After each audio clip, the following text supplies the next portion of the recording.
finance fees, and then there is an operating lease.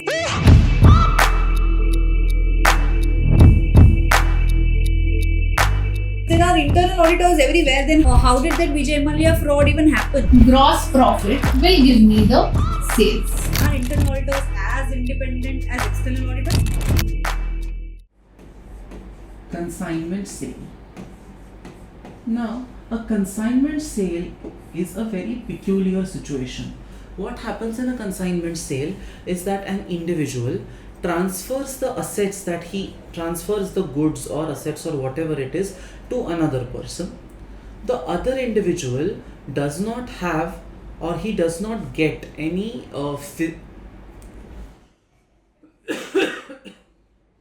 what happens in a consignment sale is that there is a consignor and there is a consignee.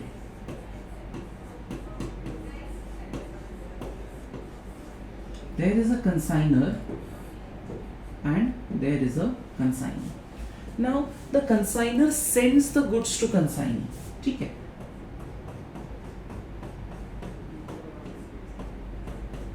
Sends goods,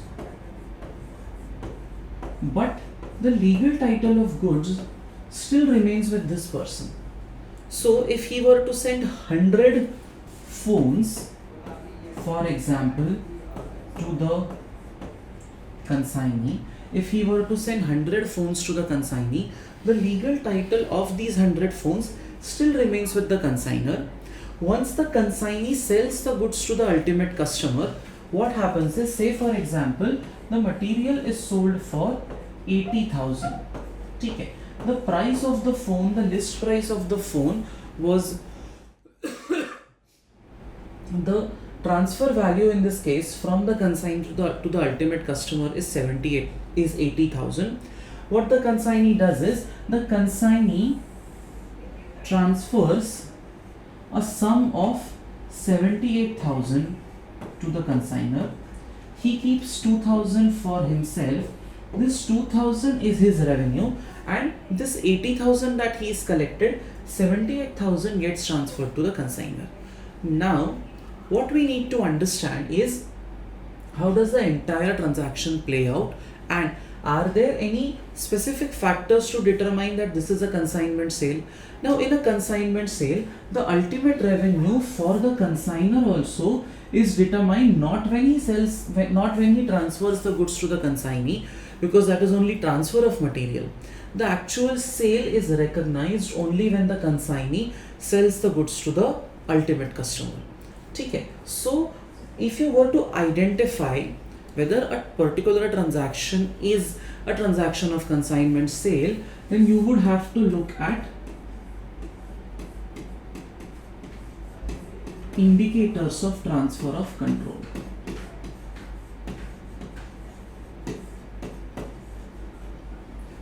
Indicators of transfer of control.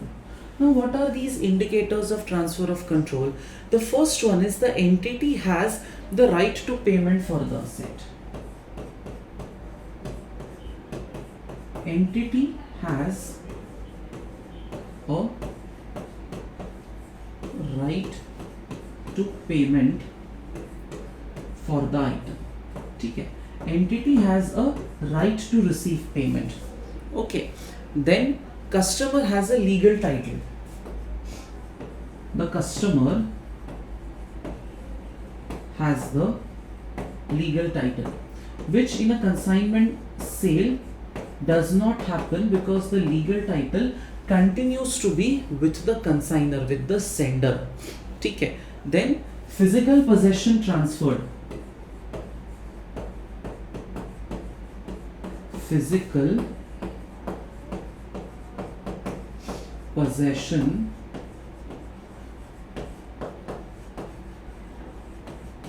transferred. Okay. Then the customer has the significant risks and rewards of ownership. I will explain these, don't worry. So significant risks and rewards with customer.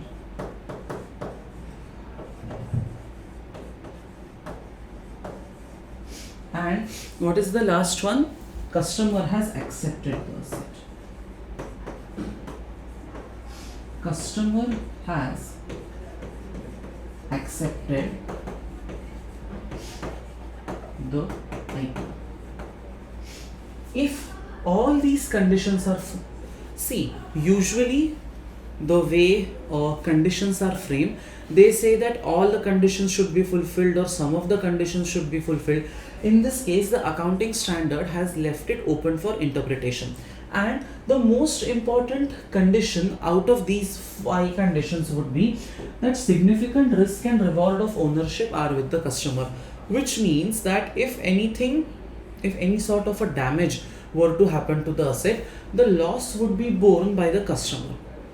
If any sort of damage were to happen to the asset, the loss would be borne by the customer. If there is an appreciation of value, the benefit of that appreciation of value also goes to the customer.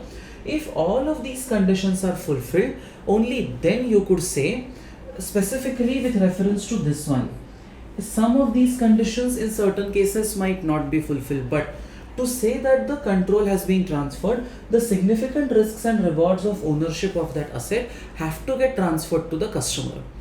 Okay, now if this specific condition with a focus and others in place, if you are able to prove that even after a transfer has taken place, like in this case, the significant risk and reward of ownership are not with the transferee, in that case you would say that it is a consignment sale. Now companies like, say, your car manufacturing companies, your Maruti Suzukis and your Tatas, they have showrooms across the country and they have manufacturing plants in some other part of the country.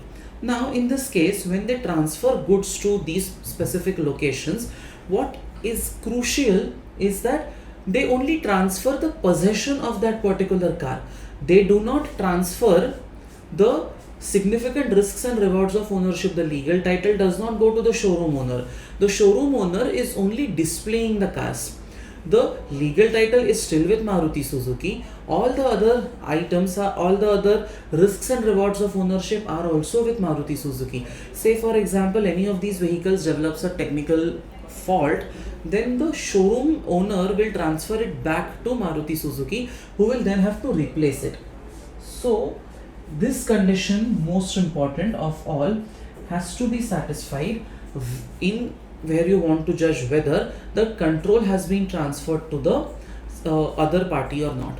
Now if the control is not transferred, then it is a transaction of consignment sale, and in that case, in a consignment sale,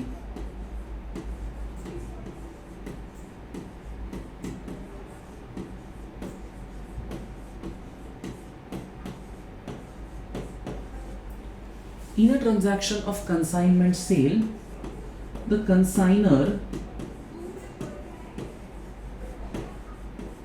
accounts for revenue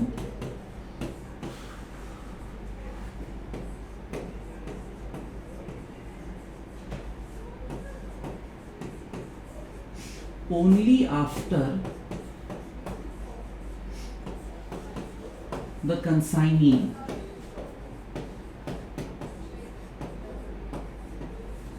sells to ultimate customer. Okay. So in case of a consignment sale, the consignor accounts for revenue only after consignee sells to the ultimate customer. Okay. So he will not consider it revenue when the goods are sent. Okay. He will not consider this as revenue now, but when the consignee sells it to someone else, to a third party,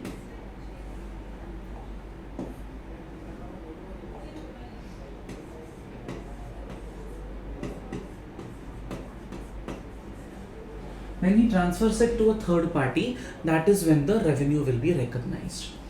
And what happens to the consignee? When does the consignee recognize revenue? Now,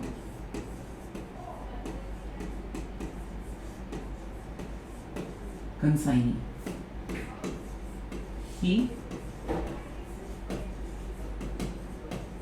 recognizes revenue from commission. ठीक है, the consignee recognizes revenue from commission. So in the earlier example, my sale price to ultimate customer, sale price final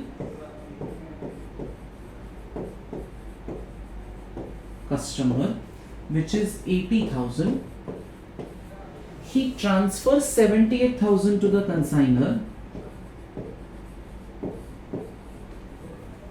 transfers 78k to consignor. And what is his revenue? His revenue is the differential amount of 2,000. So 2,000 is the differential amount which he retains. 78,000 he transfers to the consignor. 2,000 is this consignee's revenue, which is commission.